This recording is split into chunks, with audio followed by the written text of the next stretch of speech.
All right, Mike Draco, good to see you, man. Hey, this is Chris with Cycle Source Magazine. I'm going to be your engineer tonight for the next 60 minutes of Torque Performance. Killer show lined up for you guys tonight. Jason and John really got this show rocking. Tony Tello Sr., Medford, Mass in the house. Good to see you. Hey, guys, remember, give yourself a little plug by throwing up your hometown so we can give you a shout out. And 2.5 minutes, we're going live with this one. Torque, 2.5 minutes going live. Hit the like and share button. We'll be right with you.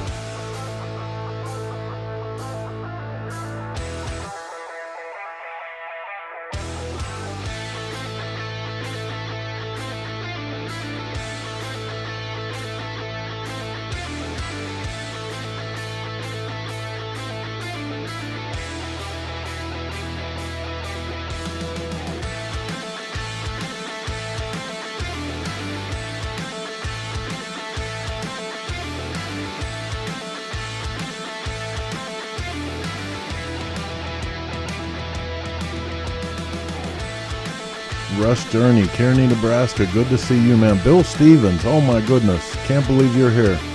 Derek Webster out of Ontario, Canada. Hey, I wanted to come on real quick, man, and give a big shout out to our supporters over at Choppertown. Choppertown's doing an incredible thing over there. If you guys haven't checked out the Choppertown Facebook or YouTube page, go give it a visit. You won't be disappointed. Two World Entertainment, lots of shows like this, like Torque and Shop Talk and Jody and Dave's Chopper history. But on top of that, they got some full-length stuff you guys are going to dig too. Go check them out. Tell them the guys over at Torque sent you. Choppertown. 1 minute, 30 seconds. We're going live with this one.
All right, man, with 30 seconds left, we're going to cut this one loose. Give one last shout out to John Carpenter from Menomonee, Wisconsin.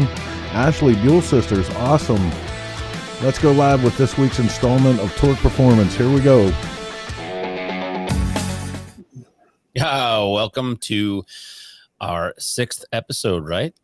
6th episode of Torque Performance Television, live in the SHINE WERKS studio. I'm here with my co-host, John O'Brien from Hardcore Cycles in Philadelphia. How you doing today, John? Hey, what's going on? Not a whole lot, man. It's been a busy week. I forgot. I lost all day Monday last week. Yep. Because of travel. Holiday. Go on. Well, no, yeah. And I lost last week. All right. And so then I don't know why. I just thought like the magic genie, the bottle, I'd open it up and then there would be Chris would just like, hey, here's your show. I'm like, it's like, hey, dude, you got assets? I'm like, yeah. Traveling yesterday. He's like, yeah, I know. So I was like, damn it. So, and then I've just got everything through. And then, you know how it is at the end of the night when we're done with this show, it kind of, it's like, okay, we got that one done. We're good. Everything's good. And then Chris is hitting you up in the morning, like, okay, that was good. Have you started your for the next show yet? And I'm like, man, dude. What? So I thought it was pretty special because I got everything like kind of getting the ball moving and getting things going. And then I'm like, I get to work on Tuesday. I'm like, we lost Monday again. So it's 2 Mondays in a row I've lost. So, but we got a great show tonight. I've got a lot of great like little assets and things too. And we've got not a whole lot of news, but we've got plenty of things to talk about. The BRL race is this month, right? 25th through 27th in Salt Lake City. I know I've been talking to a couple of people that are going to that thing and I'm trying to rally some troops. And I got invited to ride there from Clockworks facility there in Mitchell, South Dakota. And I just can't make all the moving parts get me what I got to get done here and still get there, because I've got a bike build that I have to have finished for Sturgis that has to be in Sturgis, done, rideable, the whole thing. So, how was your holiday? It was good. It was busy, running around. Short, and then it shortens your week up, so then you can't get enough done. Us being primarily online, Memorial Day sale. So come back Tuesday, it's like fucking chaos. Yeah. So let's talk about fill rates. I mean, I don't know if you've noticed it, and it's horrible. I think there's a lot of people that are in the industry that watch this show, and there's also a lot of people that support the industry, obviously, that watch this show. And man, when you're sitting down trying to get somebody taken care of, and I don't know how it is for you, but people are out of a lot of stuff. People are out of things that they normally try to get cables right now. We were just absolutely hammer jam trying to find a damn clutch cable for a customer that was going on a vacation, taking the motorcycle. We're at that time of the year, right, where people are, they need their bike done for a thing. But man, there's just like nothing in stock. Yeah, the plastics, the windshields, the cables, the cable kits. Like the cable kits are there, ready to go, but the connectors are delayed. Have you found that it seems to me that most of the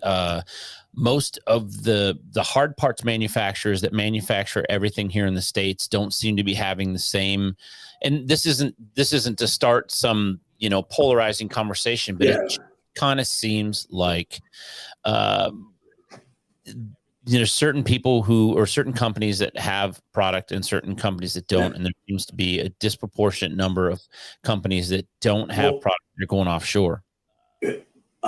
Legends, 99% of Legends product is made right there, in South Dakota. Right.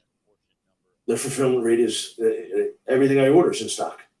Yeah. And I sell a ton of Legends. Yeah, we do too. And we just sold a full setup. My buddy Cam, he just got a Legend setup from us, and everything's in stock. So it's just kind of weird. You really kind of have to spend some time in the book. Got to have some options for customers. You know what I mean? Oh, it's tough. It's I don't want to say impossible, but I think this year people just have to get used to little wait times. Yeah,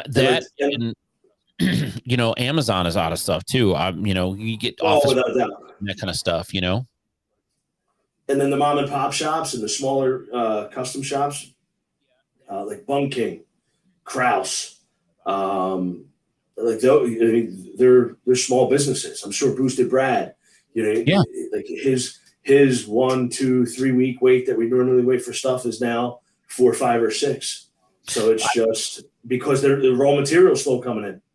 Well, the raw materials, right? And then I also was told that the price to ship a container overseas, a container that costs $2,000 to $3,000 is now $9,000 to $11,000 to get that same container over here, and you're still dealing with delays and stuff. And somebody brought up a good point today, talking about the hyperinflation that the government is saying that once the stimulus checks are all gone and all that money spent, that the supply and demand, the disproportion between those two things will come in. So those checks are long gone.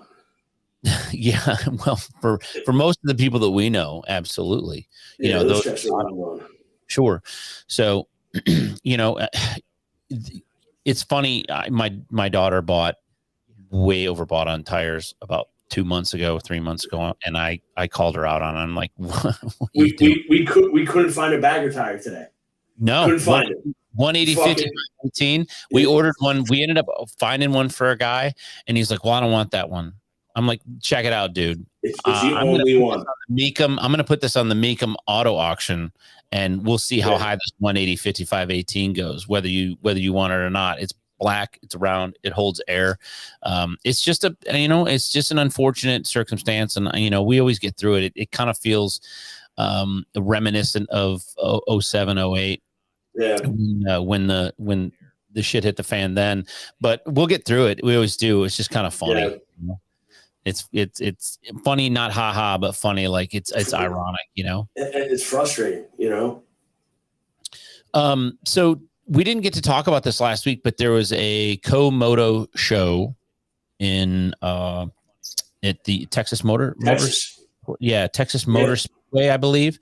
Have you heard any feedback on that? Some. I heard attendance was a little slow. Yeah. I heard everybody was there, vendor-wise, manufacturer-wise. I heard the turnout, everybody was dying to get there. But then I heard the attendance was a little light. Yeah, that's disheartening to hear. But I know that looking at places to stay in Sturgis and talking, you as well as I, we talk to everybody all the time about what's going on for Sturgis, and everybody's going this year. I think Sturgis is going to be massive this year, even though it was big last year. You know what I mean? It sounds like it. Everybody I talk to is either going or they know somebody that's going, or their whole crew's going, whatever.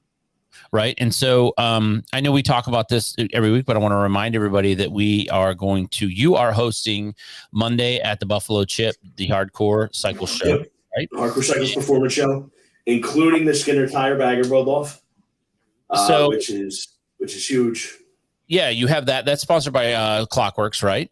Yep, Clockworks is a sponsor for that. Yep. Okay, so I want to kind of go. We didn't unpack that event very, very well the last time. I know that you are hosting that show at the Buffalo Chip. That's on Monday. Monday.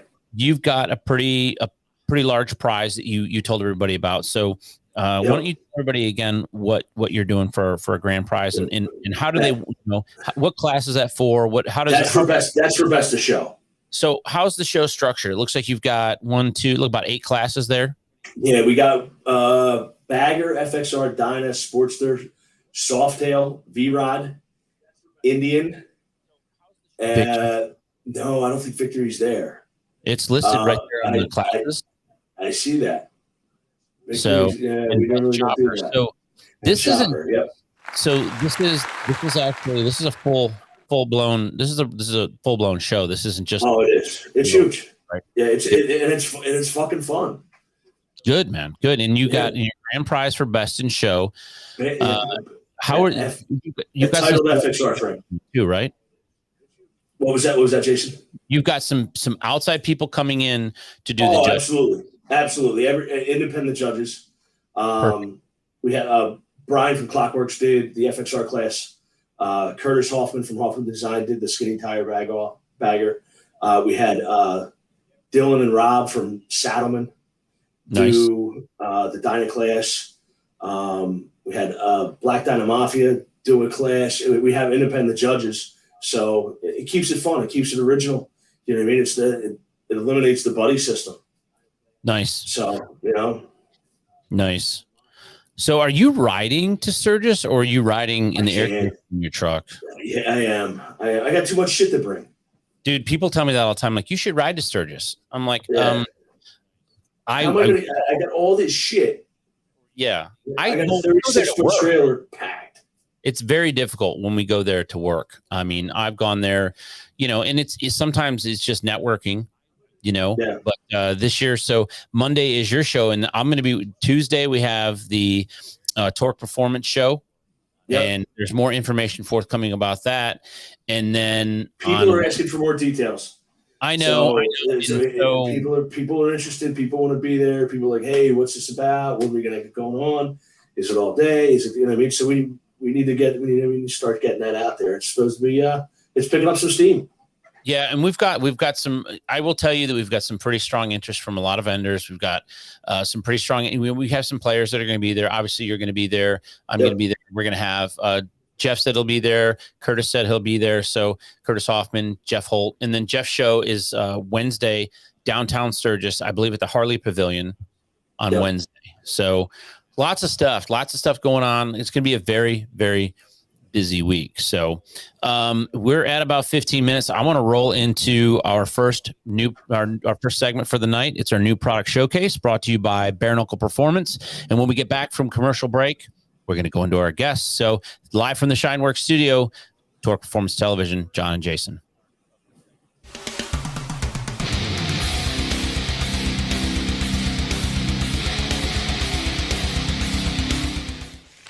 Welcome back to Torque Performance Television's new product showcase. I'm your host, Jason Hallman, and tonight I'm featuring a product from Bare Knuckle Performance. If you don't know, Bare Knuckle Performance builds all of their parts right here in the United States. Not only that, but they go to great lengths to make sure that the raw materials used to build their products are sourced right here from the USA. This is their new axle for 06 and up dynos. Now this is for my 2016 lowrider, but I've been running similar product from Bare Knuckle Performance on my FXR for 2 years flawlessly. This is a stainless steel axle, so it's not going to rust. Its burnished surface prevents galling when you use the proper amount of anti-seize, which is included. And there's this clever nut that Paul went to great lengths to design. And then this opposite side uses only a small tool like a Phillips head screwdriver to hold the axle in place while you tighten it. Now what's cool about that is if you have to make an adjustment out on the road, fewer tools in your tool pouch. These can be found at bareknuckleperformance.com, and they have several different fitments for lots of different Harley models. So if you want to find one of these, go to bareknuckleperformance.com and tell them Torque sent you. Thank you, have a good night, ride safe.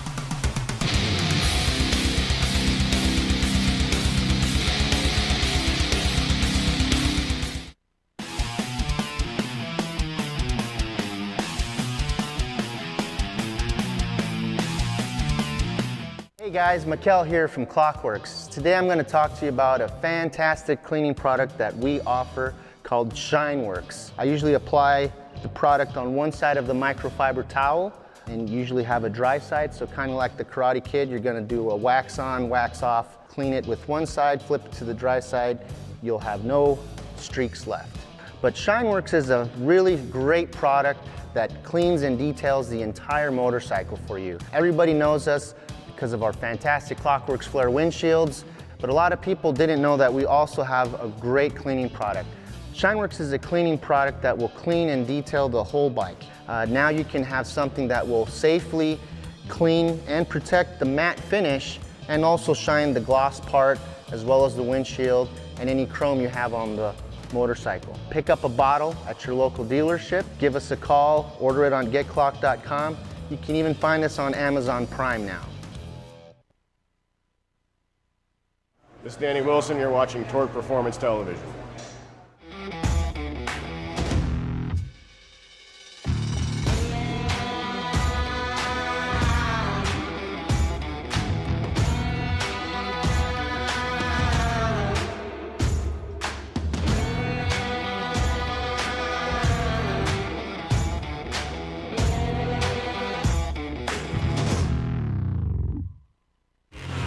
Everything we do at the track shapes what we build for the street and the dirt.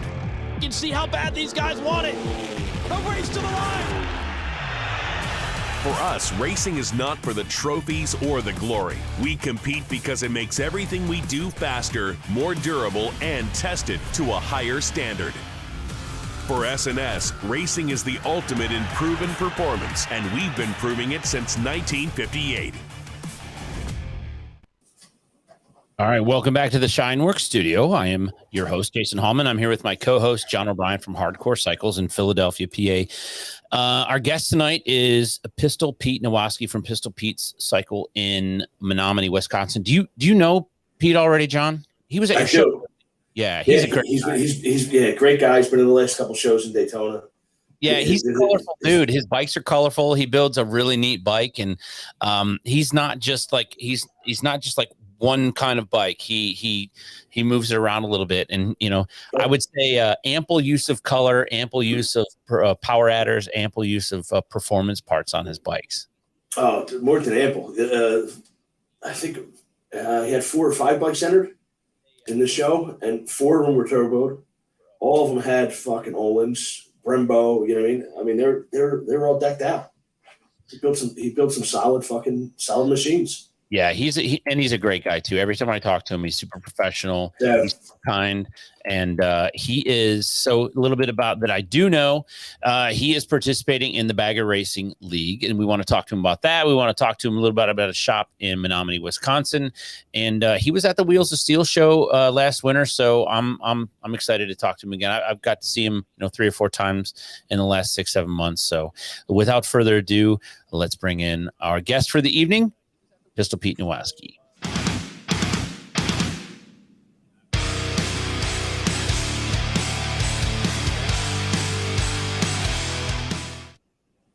Hey, how are you? How's it going, guys? We're doing very well, sir. Thank you for taking time from your family to spend a little bit of time this evening. That is a mighty nice looking showroom there, sir.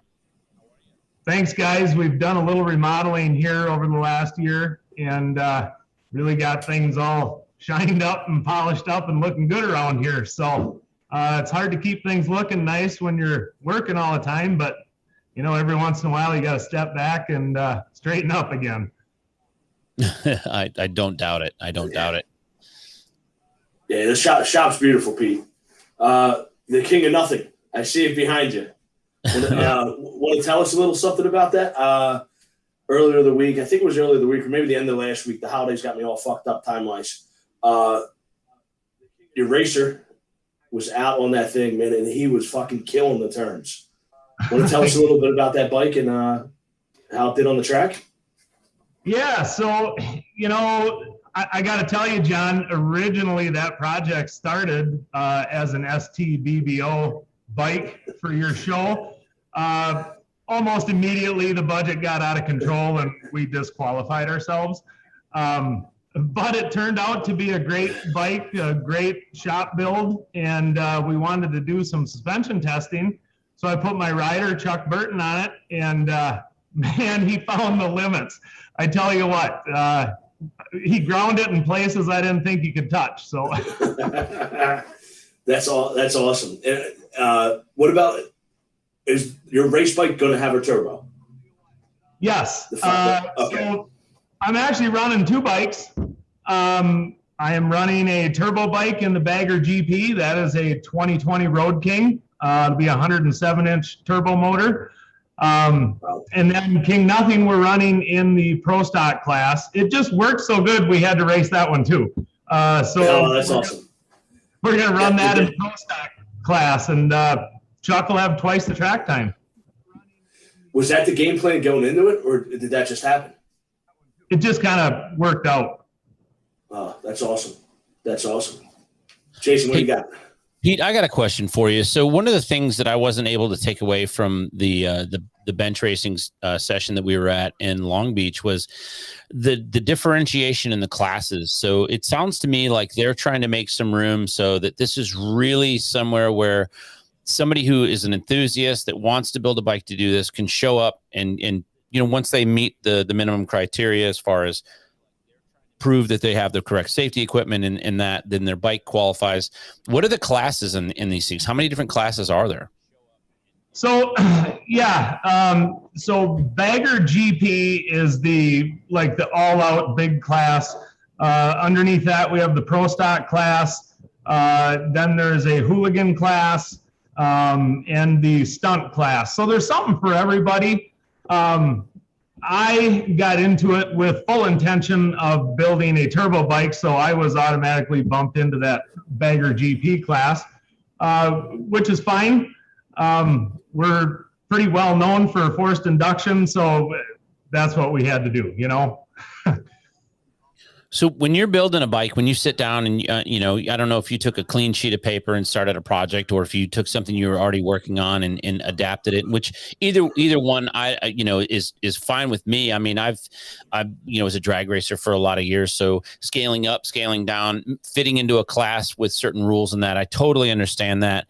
But when you start a project like a Bagger GP, obviously you're competing against the biggest and most heavily funded teams, at least in this grouping. Is this a bike you own, or is this something where you have a customer that is kind of a benefactor or a team owner, or where's the genesis of that? So I set out to build a full-blown race bike from the get-go. So as soon as I committed to race the Bagger Racing League, I went and bought a brand new 2020 M8 Bagger, and we literally tore it down to the crank pin and the bare frame. And I had a plan from the get-go, exactly how we're going to build it up. You know, we got a lot of help from Trask Performance and S&S Cycle. Obviously Curtis Hoffman with his carbon fiber. Suburban Harley helped me out with the bike and some stuff. They're just a lot of guys helped me out. But I'll tell you what, we're putting a lot into it. We are going full bore, full in. I don't even know how to say it, fully committed. So yes, 100% intent to build the biggest, fastest bike for the biggest, fastest class. That's awesome. Pete, do you use Trash turbos on all your turbo bikes?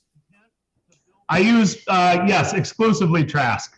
Okay. I've been working with Nick Trask and Trask Performance for a lot of years. Nick and his crew are just phenomenal to work with. And yeah, I tell you what, if Trask makes it, we use it in my shop. So. Okay. Now, how's that going? I mean, you obviously got a good business relationship with the guy then. How is it? What happens if you beat him on the track? How's that going to go? Good question. Oh, guys, I tell you what, we've actually talked about this a little bit, right? So we're kind of sharing information and knowledge here, but yet we're competing. So I don't know. I'd like to see us both on the podium. But you know what? The fastest guy on that day, hey, that guy's going to win. Yeah. Pete, are you able to, can you break down, like, when you go buy a brand new bike? So I'll be real honest with you. I've been critical in the past of stock motorcycles, particularly the ones that I don't feel are equipped to do some of the things that we ask them to do when we ride hard. And obviously that's what supports the aftermarket, being so strong in our industry. I like to tell everybody we have, one of the smallest billion-dollar industries that I can think of. When you start building a bike from the ground up, that you go buy a brand new one, to walk us through some of the modifications without, I don't want you to tip your hat. I don't want you to peel back the curtain too far, but tell us a little bit about what all is involved in that, so people have some real idea of the work that goes into this. Because we talked to Corey West and Patricia Fernandez, and these bikes are nothing short of lightning fast. Yeah, so talk you through it. First thing you got to do is have a good plan, right? But we literally strip it down to the crankshaft. And we have a plan for our engine that we're going to build moving forward. So we had a plan for our BRL bike. And then the first thing, the bottom end goes to Dark Horse Crankworks. They balance true, weld the flywheels, do all the case modifications. They 100% handle our bottom end stuff. Our go-to guys for the valve train and oiling system is S&S Cycle for sure. So we pretty much know what we're going to need and use there. Ward Performance helped us out on the heads for the race bike. Talked with Rick Ward and we came up with a plan. As you guys know, running a turbo on the race bike, we're limited to 107 cubic inch. The other guys can run 131s if they like, but we're limited to 107 cubic inch. So, of course, I had a lot of ideas on how we can maximize our power with that displacement. So, in any case, and obviously Trask Performance is involved, right? Custom turbo system. Nick and I talked about what we think would be the best combination of components, and that's what we got put together. Nick helped us out with the subframe and the swing arm and all kinds of stuff there. Transmission, shipped that to A1 Mike, A1 Cycles, Mike Beland. He did all our modifications to the transmission. We had Jade Affiliate, custom wheels, race weight wheels for us that we hope to have available for sale moving forward. We use my Pistol Pete's suspension and brake components. So for the front end, our Olin's forks built to our specification with triple trees, axles, all of the Brembo brake components that Pistol Pete's makes. Curtis Hoffman with the body, and then man, some local guys, Powder Plus for my powder coating and Wasota Custom for the paint, Jiggy's Graphics for all the lettering and decaling. I mean, there's just a whole lot of people that have kind of, are helping us out with this. I mean, it takes a lot. It takes a lot to organize and put together, you guys. A lot of planning. I'm sure. So I have a couple questions for you.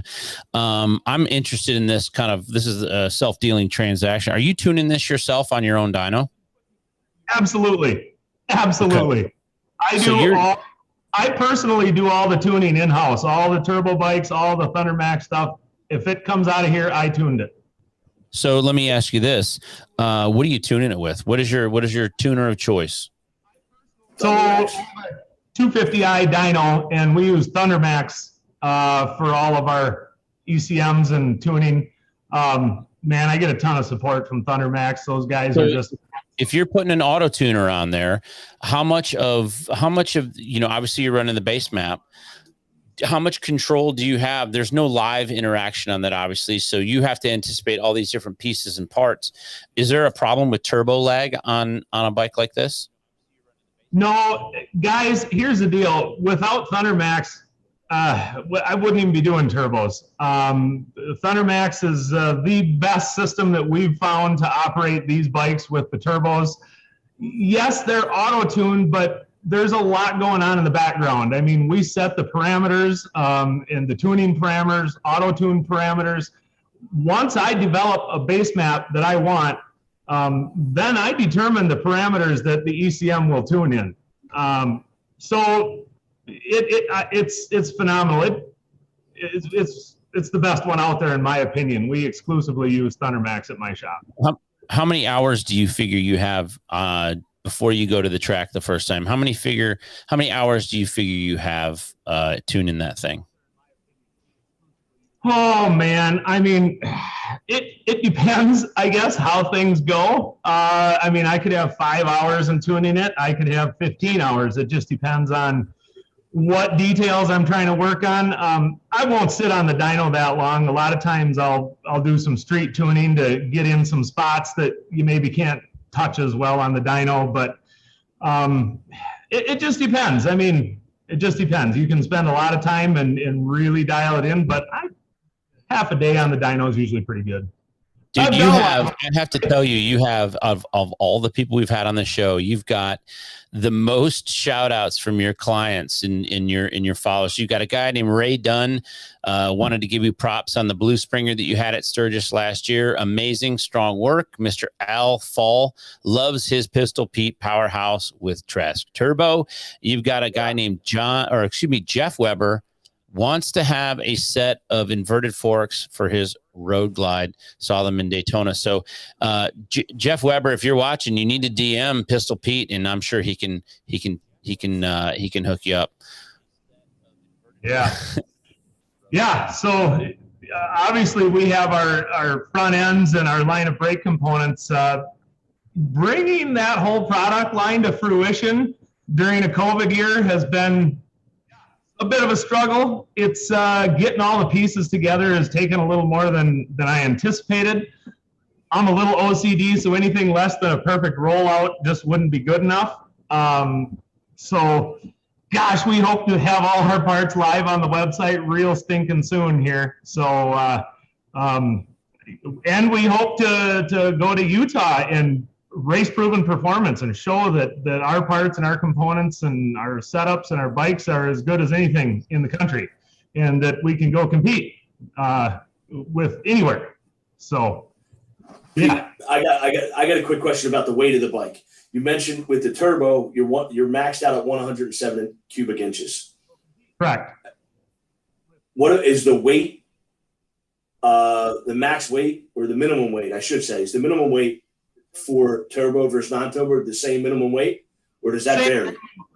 Same minimum weight. 500 is the minimum. Now, I don't think anyone's going to come close to that light. I don't think we're going to see anywhere near 500 as the minimum, but maybe Curtis Hoffman can make some carbon fiber gears for the trans or something. That would be great, right? Find a way to make something composite like that to be that strong. I got some ideas, and I got maybe some guys that I'm talking to right now working on doing some new lightweight components, some stuff that nobody's ever seen in the Harley world. But that's all I'm going to say about it. Wow. And what about the Harley versus Indian? You think? How do you think that stands? Say that again. I didn't hear you, John. The Harley versus Indian. Harley versus Indian. Yeah. How do you think that's going to fare out there? I don't know, man. You know what? The Indians are good machines right out of the box, and I mean it's a strong competitor right out of the box. And to be honest with the Harleys, I mean I think we have to spend a lot more money and change a lot more stuff. We'll see how it all shakes out. Well, I have a question for you. So it seems from what I've heard and what I've been told, Indian is severely handicapped. And so this plays into the question. I had written down a question when John was asking you stuff. And I want to know, how limiting is the rule package in the BRL? Like, so that kind of plays into, you have the Indians got some limitations on it, right? There's some things you can't do and can do. It's almost like a different set of rules. I mean, is it to create a level playing field, or do you think it's set there to create an advantage? Me, I don't. That's not set up to unfairly give an advantage either direction. I think the rules are more based on the machine. There's some obvious differences between Harley and Indian, and I'm sure the rules cater to those obvious differences. I don't think there's an advantage. He's running for office here. Yeah. They're gonna elect him the new official rule maker for the BRL. That was a great flippant answer, dude. That was awesome. Well, I don't want to be caught with my foot in my mouth or something somewhere along the line here. So. No, you're fine. I mean, listen, it just seems like Indian has a limit in both weight and engine size. I mean, isn't that the bottom line? They have a limit or an advantage? What are you saying? There's the way that the rules are structured. I don't know exactly how to articulate it. I haven't really found the actual rule, word for word, but it seems to me that the Indian has a different weight limit on it, and it has a different cubic inch limit on it. Does it not? I'm not going to answer that at this time because I don't have it pulled up in front of me. Okay. I heard the same thing, Jason. That their cubic inches is I think like 13 or 14 behind Harley's, and their minimum weight is 75 over Harley, if I remember correctly, because I did have a conversation about that. Right. So I think their max engine size is 116 or 117, and then their minimum weight is 575 as opposed to the 500. Gotcha. Well, I mean, look, you've got to start somewhere, right? I mean, this all has to start, and you've got to start with guys like Pete and guys like Nick, putting their wallets out there and actually, building these bikes so that they can show up and do these things. It's if you build it, they will come kind of mentality, right? So, Pete, are you riding one of these bikes? No. Chuck Burton is riding for me. He's an expert level rider out of Wisconsin. He's out of Green Bay. We got to support my upper Midwest guys here. So, I just don't think that I could compete at the level that we need to see out there. So I'd love to try it, but I just don't think it's going to happen. Right. Hey, I want to remind everybody that if you're watching at home, there's some comment section right here. If you've got a question for one of us or for Pete, make sure you put it in there so we can get it up there. And Pete, you've got a lot of people watching tonight. I never seen this many people interact with a guest. liking and It's sharing. impressive. And I wasn't trying to bring up the thing with Indian to try to stir up any trouble. I mean, I think it's a valid argument, right? Because if at the Bagger Racing League it happened 4 years ago, you would have had potential for Victory to be out there as well. In, you know, when Victory was still around, and, you know, Harley. And, you know, to be honest with you, I see, or I would predict that there would be more manufacturers when this works well, because I do believe that it will work well, that I think we're going to see some other manufacturers come to the table and try to do it. Listen, it happened in NASCAR. It's happened in drag racing. You know, you watch on Sunday to watch a race, and you're going to see Toyota out there. I mean, that's the one, that's the outlier in that segment. And so, I mean, if there's money to be made, and there's good marketing to be done, it's not outside the realm of possibility that somebody else would show up to the table. I just saw Jace Hudson's out partying in Manhattan. Keeping it classy, huh? Yeah, oh, look at that. Right on. Hey, guys, can I chime in for a minute on that? Yeah, absolutely. To lend a little thought to that, I mean, this is in its infancy yet. Like you guys, I believe that this is the greatest thing to happen to our industry in a long time. And we don't even know where this is going to go yet, the snowball effect of what we're doing. I think this could be as big as, say, like NASCAR in our industry, or however you want to compare that. Like, I don't see a limit to how awesome this can get, because guys like me and a lot of people that are involved in this are given 110%. I mean, that's what I'm doing. I have shifted so much of my business towards preparation for this, because I truly want it to succeed as much as everyone else. And I think we're going to see more people get on board, more companies and sponsors and shops. And I have so much excitement for this. Possibilities are unlimited, you guys. I completely agree with you. After last year's race, you know what I mean, with the King of Baggers, the Fury, you know what I mean? Everybody was fascinated with that for fucking weeks. You know what I mean? And I think this is causing an uptick in the flat track racing, you know, in all types of motorcycle racing. This is benefiting everybody. It's benefiting us, you know, as shop owners. I certainly agree with you. And I don't think this is going to end. I think it's going to continue. And I hope it does. I do too, and I have to tell you that, and John, I'm gonna make a car reference here, so you're probably not gonna follow along. But if you look at the amount of engineering that got done based on when drag racing became popular in the automotive industry, right? I equate this to being that cataclysmic of an event, to where I really feel like you've got guys out here like Steve Broyles and Frank Drago and Dave Mackey and the folks at Zippers and S&S and all of these companies. You know, I'm a chopper guy. I love choppers, right? The hardcore choppers, the rigid choppers that, you know, started what I consider the gold rush era of choppers from 99 to, say, 2008, 2009, right? There's some really great choppers built. There were some really cool things invented,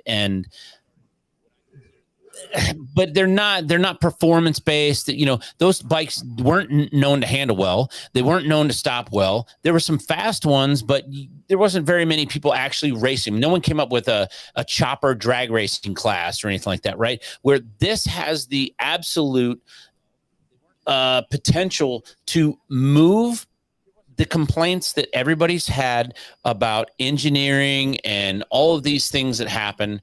Chris is calling bullshit on my chopper thing. This has the potential to make motorcycles better engineered, safer, stop faster, go faster, run better at a higher volumetric efficiency. Because I think the factory is going to, and when I say the factory, I mean all factories in engineering, they're going to get data back from the track and it's going to I think it's going to move the needle. And you know, Steve Broyles brought up a good point that competition grows the industry. And I always say that Burger King needs McDonald's, Dunkin' Donuts needs Starbucks, right?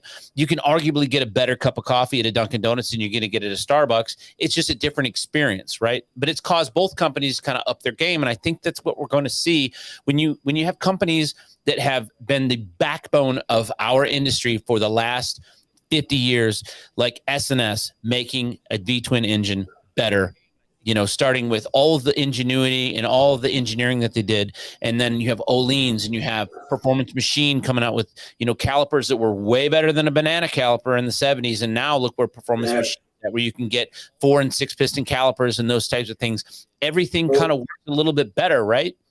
And so I'm excited, just like you are, Pete, to see guys like you putting work in, right? And coming back, you're going to take this thing out and you're going to break it. I hope you know you're going to break this motorcycle at some point. It's going to cost you money and you're going to haul a bucket of bolts back home, but you're going to make it better when it goes back to the track, right? And that's where we're going to see things. I think in the next 5 to 10 years, I think everybody needs to get behind this BRL, whether you like it or whether you don't, whether you think it's cool or you don't think it's cool. It's going to move the needle. Yeah, right? The BRL sticker. It's going to move the needle. It's going to move the needle incredibly, and I think it's going to give us the quality engineering that we need. Jason, do you think the factory, and when I say the factory, I mean Harley in this case, is going to start putting on radial brakes? Suspension. That's. I think they have to. I think they have to. I think they absolutely have to. I don't think there's a choice. There's not a choice. It's going to make more sense. The vehicle complexity has gotten so out of whack on, you know, the FLXD, the DLF, all the alphabet soup BS that goes on. It makes sense to do this. And listen, I've said it since Jump Street. Indian on paper is an arguably better equipped machine out of the box, just on paper. I'm not disparaging. I own 7 Harleys. I don't own an Indian, right? But I'm saying you have radial mount calipers. You've got a monoshock rear suspension. You've got a monocoque frame. You've got 120 horsepower out of the factory. You've got a unit construction. You know, look at where the Pan American's going. I'm gonna guarantee you. Have you ridden one of those? I haven't yet, but I can tell Jeff. Pete, have you ridden one? Pete, no, me neither. I'm dying to. Listen, I think that will be the future of the racing that we're talking about. Is going to be a vehicle like that is going to be adapted into what we're doing. I'm just looking at, you have 4 classes, right? You have Bagger GP, you have Pro Stock, Hooligan, Stunt. Can you tell us what the difference between a Pro Stock and a Bagger GP is, Pete? I don't know if I can tell you the definitive differences. I don't have it in front of me, so I don't want to say exactly what the difference is. Right, but I mean, okay, so you can say the difference is about $5,000, or you could say, you know, basically it's dialed back some. I mean, what do you make of what we just talked about as far as, you know, the engineering and the difference between the 2 bikes and all those different things? So one thing that I was thinking about was it back in the 60s or 70s when Willie G was instrumental in the styling of Harley Davidson. It started like 71, 72. Yeah, so he was out looking at what people were doing, how they were customizing and modifying their motorcycles, and he took that back and sort of changed the styling. So what I think potentially could happen is the motor company could be looking at, say, guys like me doing the inverted front ends and the brakes and stuff, and say, hey, that's what people want. Maybe we should apply that to our factory motorcycles. If they're paying attention in doing that, which I think they need and want to do right now, is get back in touch with their client, with their customers. So I think we might see it moving forward. So yes, the Indians have inverted forks and radial calipers and, you know, better shocks and yada yada yada. So I think we'll see some of that moving forward with Harley if they pay attention to what we're doing, and I think they won't have a choice. So yeah, this performance trend gosh almighty, I've been waiting for this my whole career, I got to tell you, because I love performance and power and things that work and make sense and go fast. And now it's like It's the cool. epitome of... Yeah, it's the trend, Pete. I got to agree with you. I love performance. I love going fast. I love stopping fast. Chris, can you put up the Bronx one more time? The Street Fighter that Harley was going to come out with that 1250. There we go. I knew they were coming with a Street Fighter. Just to clarify, I knew they were coming out with a Street Fighter. I didn't know it was called the Bronx. The Bronx, yeah. It's all right. You live in an egg. No, it's a clever. I mean, that's a clever looking motorcycle. And I have to be honest with you. If I was going to go buy a sport bike, I would rather buy that than to buy something a Japanese bike. I just would. I mean, that's just how I feel about it. I mean, in looking at that thing right there. So what? They're not making this, or they are? They put it on pause. So I guess they wanted to devote a little bit more time and marketing to the Pan American. Okay. And then, you know what I mean? And they're not sure how they're going to roll it out. Well, I can appreciate that. I mean, you know, I'm a big, except for an iPhone, I'm a big proponent of waiting until something's done before you release it. I'll buy the new iPhone as soon as they come on out, and I'll just do the R&D for them with trying to break it. But well, I literally bought. We have an FTR 1200 from Indian.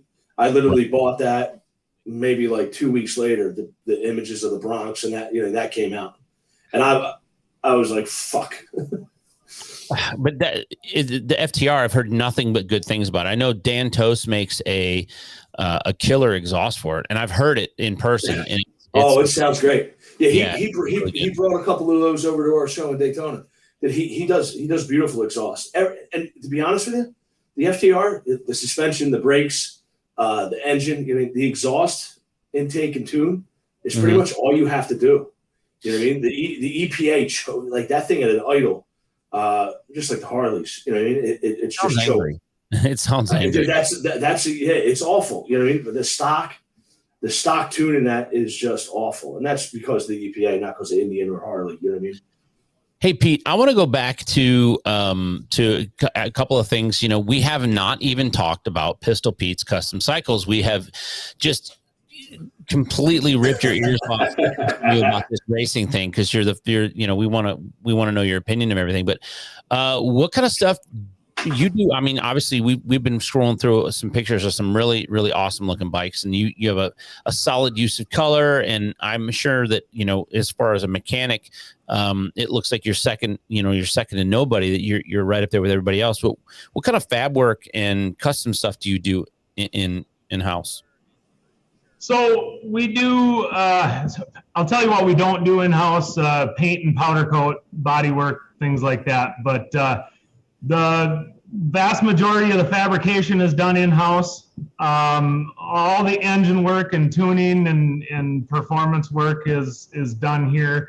I've always used performance as the core for all of my builds, and performance transcends all styles.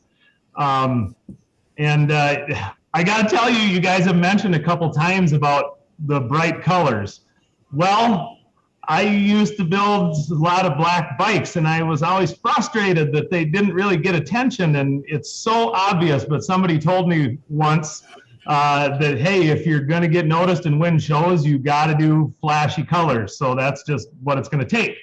So I started doing that and applying like attention getters, as I would call them, or accents or styling and different things. And the color has to draw you in. So if you want a real showstopper, it should be stopping the show from the other side of the street when somebody's walking down the street. So you got to have something to draw that person in initially, and then they can get in there, and then they can appreciate all those performance things and those working parts, because I was always the guy that didn't like components that covered other things or style type things that they have a function or a purpose.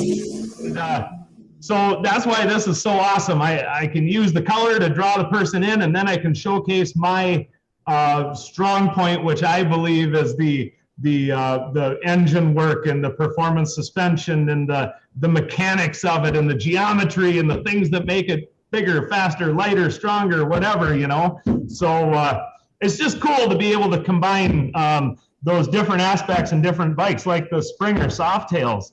I get crap a lot. I love Springers, but some of my Springers that I built, that one is 275 horse at the rear wheel. Holy shit! What? That's like a car. That blue Springer that you had up a couple slides back is like 216 horse at the rear wheel. So holy shit.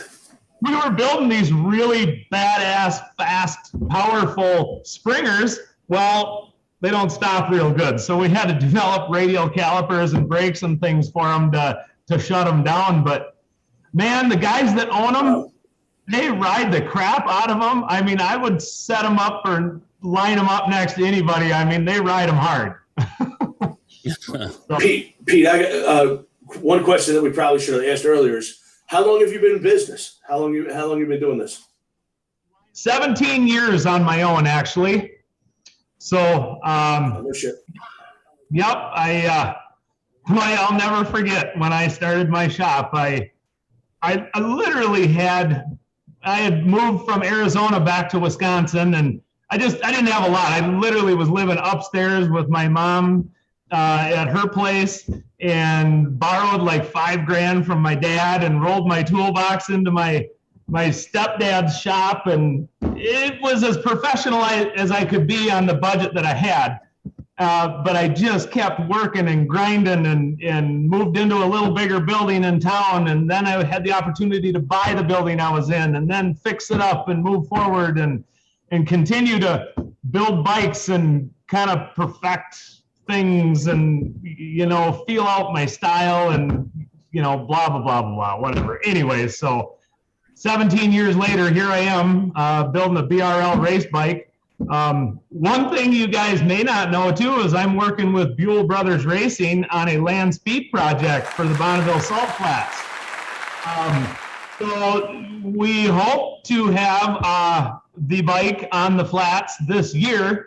And believe it or not, guys, I'm involved in this because it is a large displacement Harley motor with a big turbo on it. So that's how I got involved. So nice. We're going for some land speed records on the flats. Well, good, man. It looks like you're covering all the bases, and your shop is open to the public, right? And you do regular maintenance and service as well as the performance stuff, or just the performance stuff?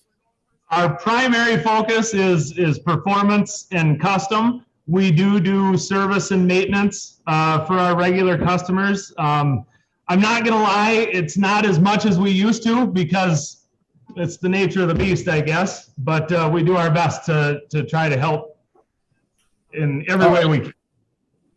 And how can people find you? Your website is pistolpetesusa.com, right? And correct. Instagram is Pistol Pete's Custom Cycles, and that is the same as you are on Facebook. Yep. And you guys you keep normal business hours, and you're available pretty readily to build motors for people and do turbo tunes and all that stuff. And I'm sure you hit on all cylinders as far as taking care of people all around the country. We do our best. I'm not perfect by any means, but I mean well. Well, I appreciate it. John, do you have anything else for Pistol?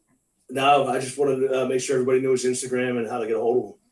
Very good. Well, listen, Pete, I'll see you soon in Sturgis. I'll see you at the Bagger Racing League race in Salt Lake City in a few weeks. And I wish you and your team all the best. And we'll clink some glasses when I see you there. And I appreciate your time this evening. Have a fantastic rest of your work week, and we'll see you soon. Good luck, Pete. Thanks for joining us. Thanks, Jason. All right, when we come back from our next commercial break, we're going to go into a Torque Tech segment with Mr. Mark Matthews from Texas Performance MC. And then we have my favorite segment from the Gram coming up live in the SHINE WERKS studio.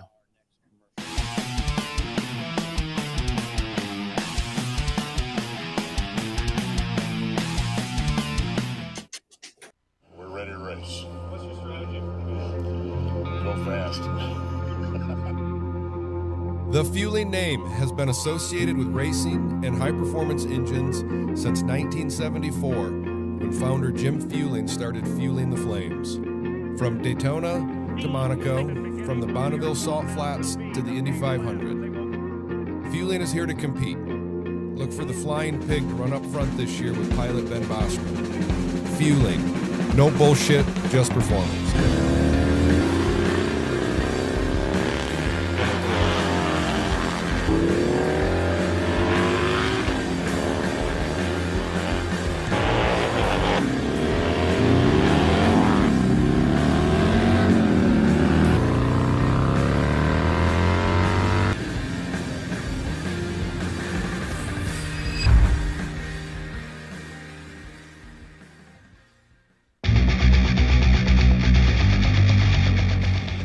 My name is Nick Trask. You're watching Torque Performance TV.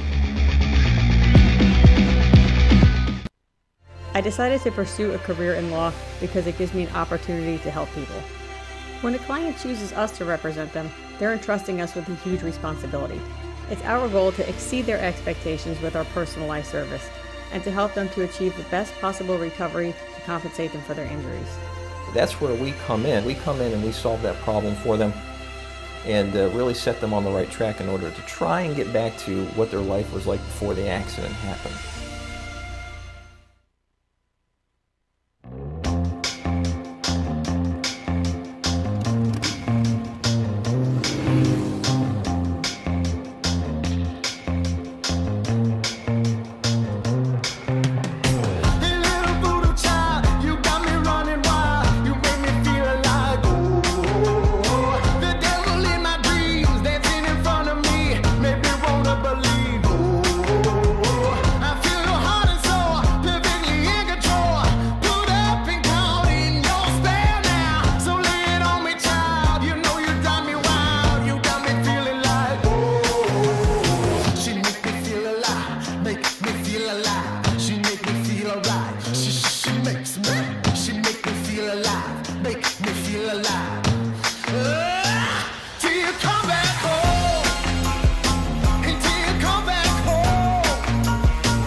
Hey guys, welcome back to this week's Tech Tip. This is Mark with Texas Performance Motorcycles, and you're watching Torque Performance Television.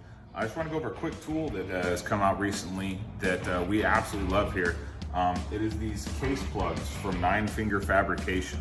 So you can buy them individually per engine size. So this one obviously says twin cam, or you can buy a whole set.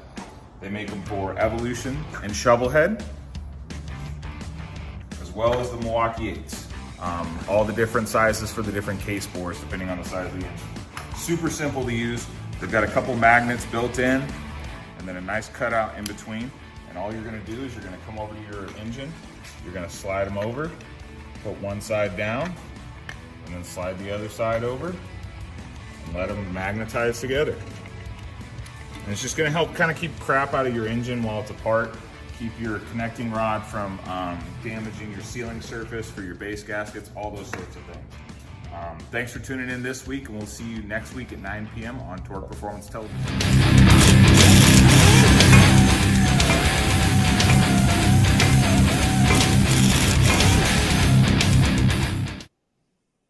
I don't know about you, John, but I love watching or when we interview somebody who's got as much energy as Pistol Pete does. We were so worried that he wasn't going to be a good interview. And I was like, no, you're going to be fine, man. You got so much damn energy. Yeah.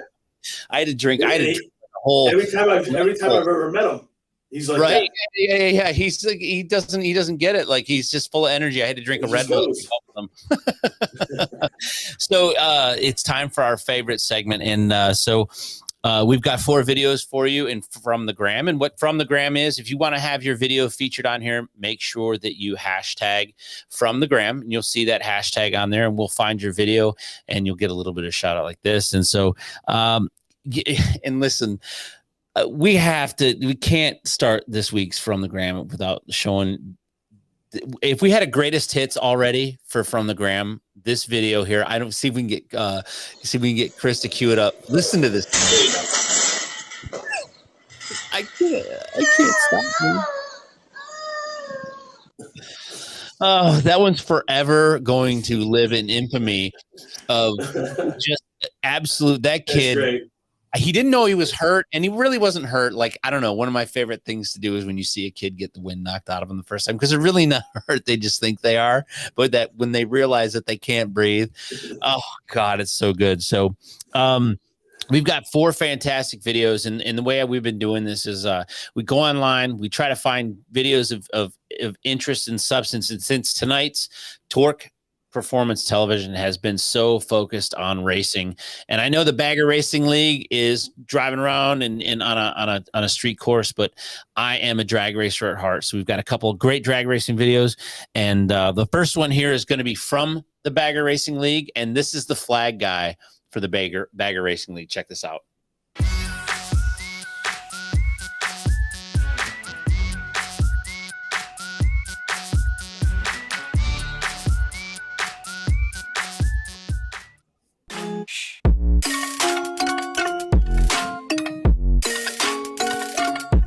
I don't think there could be a more appropriate theme song for this. This guy looks, he's gonna be great. I can't wait to go to Salt Lake City. His energy. Yeah. And he's right out there. I mean, he can get hit. I don't consider that at all. Oh God, it's great. That is awesome. I think he's as out of breath as the racers are. Oh, he's done. He's done. All right, so our next one here is from Silver Dollar Raceway, and this is from 141 Speed Cycles. This video I want to do this so bad, John. We've got to find a way to do this.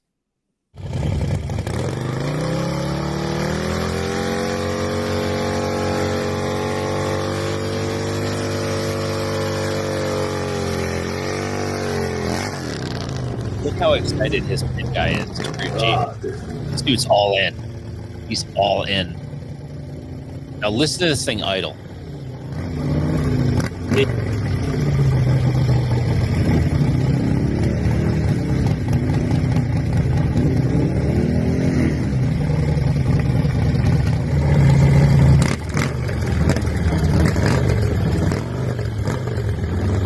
Watch it in the other lane too, racing a bagger. Yeah.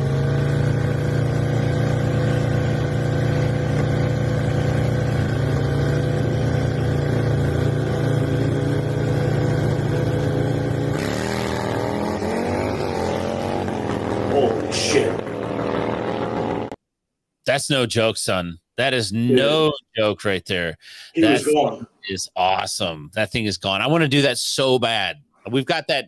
I don't know. I thought I told you we bought the Torquester. We're gonna call it. I've got that 1200 S with the dual plug heads.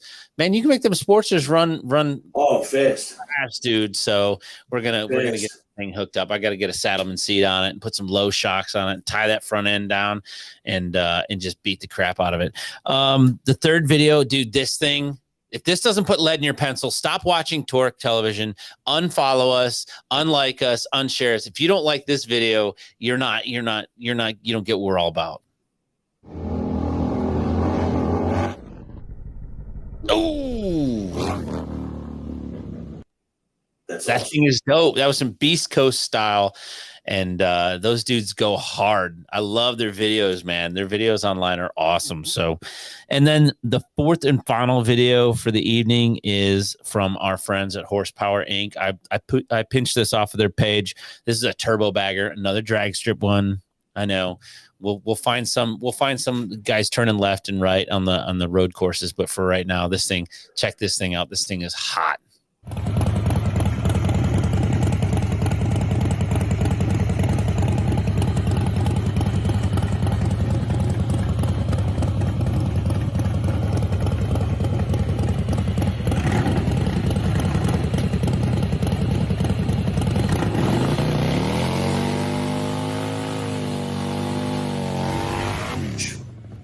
can't wait.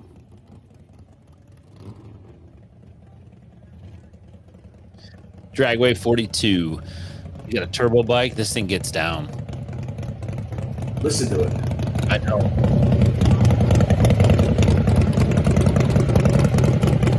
Holy shit. Yeah. You mean business, dude.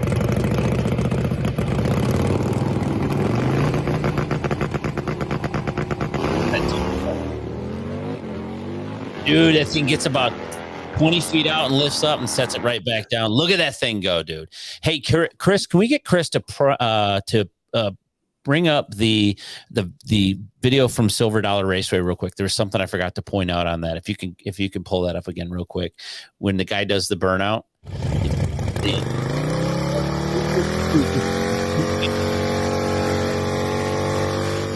Right there, Chris. You see that? He's got full leathers on, but he's got a full pair or a full black pair of Vans on, just a pair of skate highs. I was like, oh, I bet you the tech guy doesn't know that, right? I thought you were going to point out that it was a Saddle Step Up. Oh, no. Yeah, that too. But I mean, no, you know me. I've got that shoe problem. The sneaker thing. I know. Yeah, sneakerhead. So, well, buddy, we did it. We're in the book with our 6th episode. We're in. Look at that. Chris has got it blown up now. Look at, you got them skate highs. I think that's what that guy's checking out is guys making sure they're tied, making sure that the Vans look good, right? You'll have to do that for me if we ever get to the track. Well, listen, I want to thank everybody that participated and posted over here. Your comments in the section over here. Give a shout out. I got to give a shout out to my mom. She came and saw me today. Since we have the drag ones, look at right here, Detroit Dragway, 1959, Sunday, Sibley and Dix Road. So we're going to have a regular weekend this weekend, John, only 2 days, which means that I'll have Monday to do more show prep and I won't be so hammer jammed by the end of Tuesday afternoon. And with that, I give everybody a good adieu. Oh, look at that. Oh, what is this? What's this? Oh, is that the Hardcore Cycles website? Yeah, hardcorecyclesinc.com. Yeah, we got it. You got any parts? Sell? Oh, we do. We do. Oh, look at that guy. Yeah, right. Big time. Big time. All right, man. Well, listen, I want to thank everybody for following along and helping us out. It means the world to John and I and Chris and Heather over at Source Media. And let's have a great weekend, and we'll see everybody again next Thursday night at 9 p.m. Eastern. Shine Works Studio next week. Come check us out. Bye. See you.